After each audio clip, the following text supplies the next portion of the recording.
ရေပေါ်ကတာမဏိခန္ဓာကြီးရဲ့လက်နက်များ aircraft carrier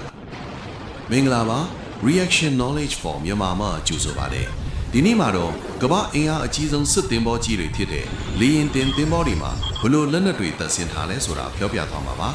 လေယာဉ်တွေတည်ယုံတက်မဟုတ်ဘဲကိုဘလို့ကာကွယ်လဲဆိုတာကြည့်လိုက်ရအောင်ဗျာသင်္ဘောရဲ့အရှိတ်ဘက်နဲ့အနောက်ဘက်တွေမှာ50 caliber စစ်တပ်ကြီးတွေတပ်ဆင်ထားပါတယ်ဒါကအနီးကလာတိုက်ခိုက်မဲ့လေငယ်တွေကိုပစ်ခတ်ဖို့ပါလေချောင်းရံကာကွယ်ရေးအတွက်ကတော့ Sea Sparrow ဒုံးကျည်စနစ်တွေပါဝင်ပါတယ်ဒီဒုံးကျည်တွေကရန်တုလေယာဉ်တွေဒုံးကျည်တွေကိုအဝေးကနေကြားဖြတ်ပစ်ချနိုင်ပါတယ်ဒါပေမဲ့အထူးခြားဆုံးကတော့ Phalanx CIWS လို့ခေါ်တဲ့အနီးကပ်ကာကွယ်ရေးစနစ်ပါမယ် R2D2 စက်ရုပ်လေးနဲ့တူပေမဲ့အရန်ကိုအန်ဒရဲများပါတယ်သူ့မှာကိုယ်ပိုင်ရေဒါစနစ်ပါဝင်ပြီးရန်သူဒုံးကျည်လာနေတာကိုအလိုလျောက်ရှာဖွေချိန်ရွယ်ပစ်ခတ်နိုင်ပါတယ်20 mm ကတလင်းစက်တနက်ကြီးက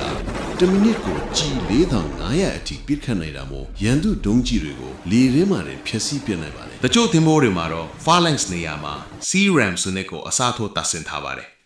သူကတော့စက်တနက်အစား Rolling Airframe Missile RAM လို့ခေါ်တဲ့ဒုံးကျည်ငယ်လေးတွေကိုအသုံးပြုပါတယ်